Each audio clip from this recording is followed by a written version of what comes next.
Total 43 analyst में से 90% analyst as of now इस शेयर के ऊपर बुलिश हैं या फिर बाई की रेटिंग दे रहे हैं, और जो होल्ड की रेटिंग दे रहे हैं 7% एंड सेल की रेटिंग ओनली 2%। हम जिस शेयर के ऊपर बात कर रहे हैं HDFC बैंक के ऊपर बात कर रहे हैं। एक ऐसा बैंक है जिसके बारे में हमें आपको बताने की ज़रूरत बिल्कुल भी नहीं है, ऐसा हमें लगता है, क्योंकि हम सभी जानते हैं बैंकों में एक ही लीडर है, उसका नाम है HDFC। तो यहाँ से हमें क्या समझ में आ रहा है, जब लास्ट वीक या फिर उसके लास्ट वीक या फिर इस वीक की अगर हम बात करें मंडे तक, मार्केट में एक प्रॉफिट बुकिंग थी, मार्केट ने हमें बहुत सारे अच्छे शेयरों को खरीदने की अपॉर्चुनिटी दी थी। और आज के बाद क्या हुआ, जैसे मार्केट ने थोड़ा सा ढील दी, जितने भी अच्छे शेयर थे काफ़ी अच्छा बाउंस बैक उनमें दिखाया। यानी मार्केट थोड़ा सा ईजी हुआ, लेकिन शेयर 5%, 7%, 8% जो अच्छे शेयर की हम बात करें उनमें इतना बाउंस बैक आया है। तो यहाँ से जिस लेवल के आसपास है वहाँ से क्या हो सकता है उसको समझते हैं।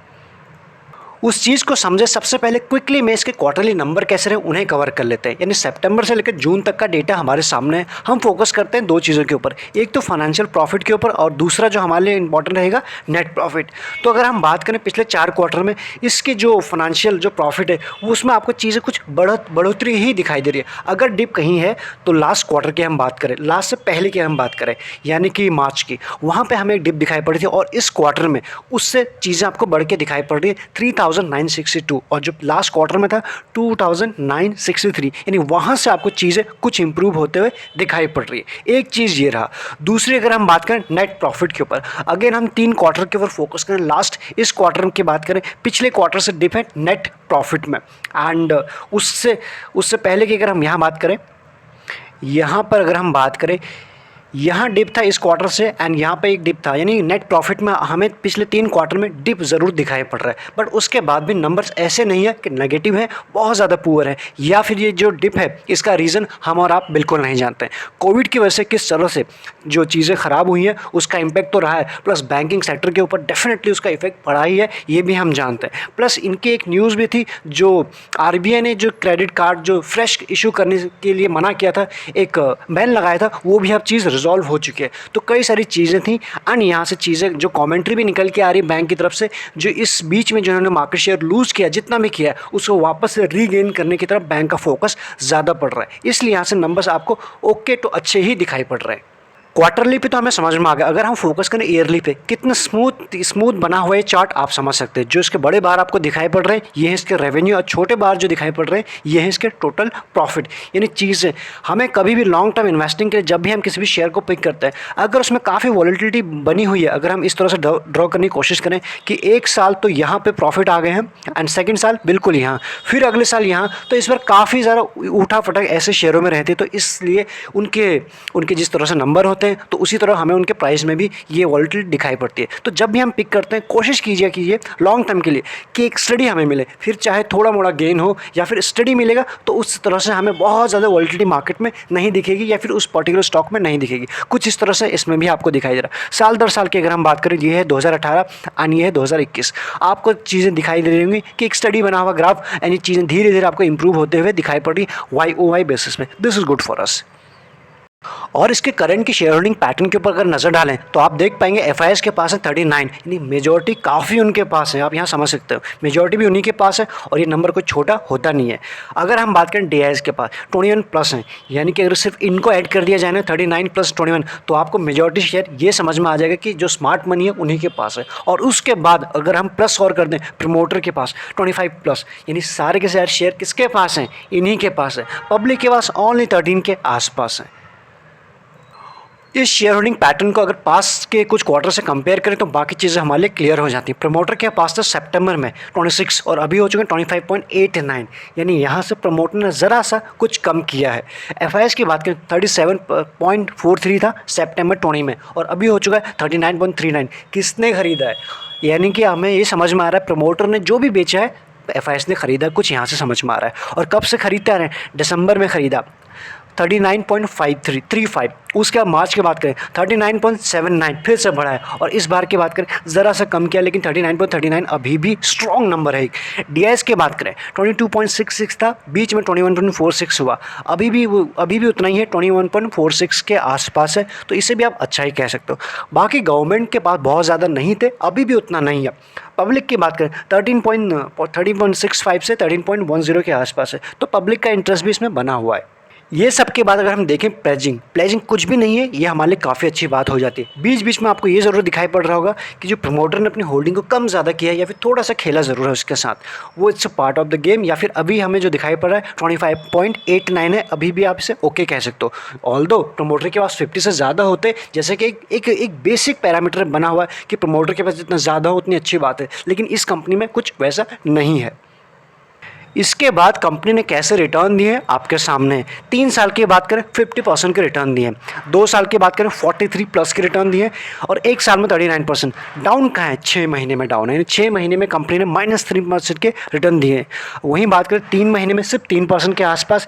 बैंकिंग सेक्टर की हम बात करें, बड़े ही लंबे टाइम से बैंक निफ्टी ने उस तरह से परफॉर्म नहीं किया है। और वहीं बात करें, जब बैंक निफ्टी ने परफॉर्म नहीं किया है तो यही तो लीडर हैं जो लीड करेंगे, फिर चाहे निफ्टी को या फिर बैंक निफ्टी का।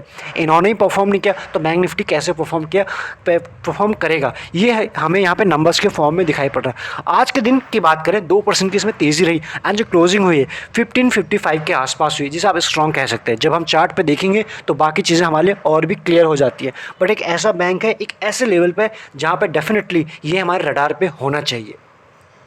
इसके बाद बात करें ऐसे रिटर्न देने के बाद क्या वैल्यूएशन बोल रहे हैं। इंडस्ट्री की पी की अगर हम बात करें, पी के रेशियो के हिसाब से हम इसे चेक करने की कोशिश करें, 29 है और इसका जो चला है 26, यानी कि लीडर होने के बाद भी अभी भी हमें एक अच्छे प्राइस पे मिल रहा है, महंगा बिल्कुल नहीं मिल रहा है। डिलीवरी की बात करें, आज के दिन अच्छी डिलीवरीज में हुई है, 59+% की डिलीवरी हुई है। और वहीं बात करें डिविडेंड यील्ड की 0.42, यानी डिविडेंड कंपनी उतना ज़्यादा नहीं देती है, बट कुछ आपको देती है। वहीं बात करें ईपीएस का, 58 के बीच में है, जिसे आप अच्छा कह सकते हो। यानी यहाँ से हमें वैल्यूएशन भी अच्छे ही नज़र आ रहे हैं। इन सब के बाद फोकस करें कि एज ऑफ नाउ जो कौन से वो म्यूचुअल फंड है जिन्होंने इस कंपनी में इन्वेस्ट किया। आपके सामने 4 नाम निकल के आ गए। सबसे पहला जो फंड है SBI banking and financial service fund direct growth. Second जो फंड है Tata banking and financial service. Third है ICICI prudential banking and financial service. And fourth है एचडीएफसी इंडेक्स सेंसेक्स। ये वो 4 फंड है जिन्होंने एज ऑफ नाउ इन्वेस्ट किया है। जब आप अपनी रिसर्च करेंगे आपको बड़े ही प्यार से, जितने भी अगर आप इंटरनेट पर सर्च करेंगे, और भी कुछ फंड के नाम निकल के आएंगे जिन्होंने एज ऑफ नाउ इस कंपनी के ऊपर इन्वेस्ट किया हुआ है। इन सब के बाद इसका चार्ट को समझना शुरू करते हैं। चार्ट को हम समझते हैं वीकली से, तभी चीज़ों को ठीक से समझ पाएंगे। चार्ट को हम समझें, लेवल को हम फाइंड आउट करने की कोशिश करें। ज्वाइन बटन भी आप कंसीडर कर सकते हैं अगर आपने अभी तक कंसीडर नहीं किया है। वहाँ पे क्या है, आपको कई सारी चीज़ें मिल जाएंगी। मेंबर को क्या क्या हमें अपनी तरफ से जो एक्स्ट्रा लर्निंग कुछ एजुकेशनल पर्पज़ के हिसाब से सिखाने की कोशिश कर रहे हैं, आप उसे भी कंसिडर कर सकते हैं। अदरवाइज़ आपको डिस्क्रिप्शन में जो प्राइवेट चैनल का प्रोसेस है, लिंक्स है, सारे कुछ मिल जाएंगे। डीमैट अकाउंट के लिंक्स भी मिल जाएंगे। जिस तरह से जिसके साथ भी आप कंफर्टेबल है उसके थ्रू आप हमारे साथ जुड़ सकते हैं। वीकली पे हमें क्या समझ में आ रहा है, मार्केट ने जब हमें अपॉर्चुनिटी दी है, यहाँ पर अगर ड्रॉ करके दिखाऊं, यहाँ पर आप देख सकते हैं, एक सेकेंड, ये है मई का टाइम। मई में भी इसने हमें टाइम दिया था, बड़ा ही लंबा टाइम दिया था यहाँ पे ख़रीदने के लिए। वीकली का टाइम फ्रेम आप ज़रा देखिए, और वो लेवल था 1400 के आसपास। उसके बाद एक अच्छा अपमूव आया, एंड उसके बाद जो अभी मार्केट में करेक्शन चल रहा है, अगेन फिर से उसी लेवल के आसपास आया था, और वहीं से एक अच्छा बाउंस बैक आया। वीकली के टाइम फ्रेम आप देख सकते हो। वीकली के टाइम फ्रेम में ये भी चीज़ है, विथ वॉल्यूम इसमें जो बाइंग हुई है ये हुई है। प्लस जो इसके लिए इंपॉर्टेंस सपोर्ट का जो रेजिस्टेंस का काम कर रहा है 1600 के आसपास, ये इसके लिए एक रेजिस्टेंस का काम कर रहा है। इस तरह से जिस तरह से इस बार ऊपर आया है, तो लगता है यहाँ से ये पहले तो इसके लिए रेजिस्टेंस का काम करेगा, इस बार इसको ब्रेक भी करेगा और इसके ऊपर भी लेवल दिखाई पड़ सकता है। अगर हम बात करें आज के दिन तो 2% ऊपर है, ये आज की कैंडल आपको इस वीक की बनते हुए दिखाई पड़ रही है। अब यहाँ से कोई भी अगर डिप आती है, अगर किसी को भी लेना है, एक बैंक ही लेना है, तो अच्छे वैल्यूएशन पे अभी भी चल रहा है जिस प्राइस के आसपास है। अभी भी इसमें काफ़ी पोटेंशियल है, ये 16 भी जाएगा और उसके ऊपर भी जाने की इसमें पोटेंशियल पूरी बची हुई है। अगर हम इसी चीज़ को समझने की कोशिश करें, एग्जैक्ट लेवल को फाइंड आउट करने की कोशिश करें, वन डे के टाइम पे आप देखिए, वन डे के टाइम में जो इसका ट्रेंड है, इस ट्रेंड को हमेशा बरकरार रखता है। यानी कि जब भी इसमें ज़्यादा गिरावट होती है अपने 200 डे के आसपास तक आता है। पहले भी आया था, यहाँ पे फोकस करें, पहले हमने यहाँ पे देखा था इस लेवल के आसपास, ये 1400 के आसपास कई टाइम इसने बिताए, कुछ टाइम बिताए यहाँ से अप्रैल मई के बीच की बात करें, ऑलमोस्ट 1 महीने के आसपास बिताए। उसके बाद अभी भी जो रिसेंट करेक्शन था उसमें भी वहीं आसपास आया था, और इसके बाद अब यहाँ से निकल गया। इसलिए यहाँ से प्राइम फोकस पे हो सकता है। जिनके पास है, यहाँ से 3 केस हो सकते हैं। जिनके पास है उन्हें क्या करना है, आपको तो जिस भी टाइम होराइजन के लिए लिया है, एक अच्छा इसमें अपमूव आना बचा हुआ अभी भी, तो इसलिए आ सकता है। पहला जो रेजिस्टेंस का काम करेगा, या फिर जिन लोगों ने इस लेवल के आसपास या इस लेवल के आसपास लिया 1600 के आसपास, इसमें कुछ प्रॉफिट बुकिंग देखी जा सकती है शॉर्ट टाइम में। अदरवाइज जिनके पास दूसरा केस है एवरेजिंग के लिए, फ्रेश बाइंग के लिए जिस लेवल के आसपास है, डेफिनेटली यहाँ पर भी की जा सकती है। इसमें जो करेक्शन है रिजॉल्व होता हुआ दिखाई पड़ रहा है आज के दिन, तो इसलिए यहाँ पर भी है। इसके बाद भी मार्केट जिस तरह से थोड़ा सा वोलेटाइल तो बना हुआ है, अगर किसी भी दिन हमें कोई भी डिप यहाँ पे दिखाई पड़ती है तो डेफिनेटली इसको ऐड ऑन कर सकते हैं।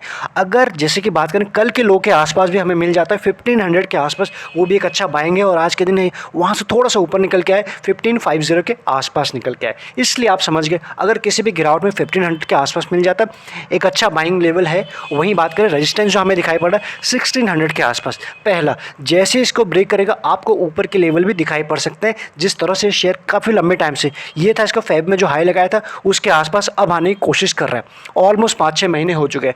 तो इसलिए इस टाइम इसको ब्रेक होना, इस थोड़ा सा पॉसिबिलिटी इसके ब्रेक होने की ज़्यादा दिखाई पड़ रही है। ये ब्रेक होते ही आपको 1800 तक के लेवल दिखाई पड़ सकते हैं। बस यह है कि हमको तब तक इसको थोड़ा सा होल्ड करना पड़ेगा। आई होप आपके लिए चीज़ें काफ़ी यहाँ क्लियर हो गई हैं कि क्या बाइंग रेंज हो सकती है डिप में और क्या इसके टारगेट हो सकते हैं शॉर्ट में भी एंड लॉन्ग रन में। बाकी इन सब के बाद आपको सारी डिटेल तो मिल ही जाएंगी, प्राइवेट चैनल का प्रोसेस भी मिल जाएगा डिस्क्रिप्शन में, एंड ज्वाइन बटन भी आप कंसिडर कर सकते हैं। Thank you so much.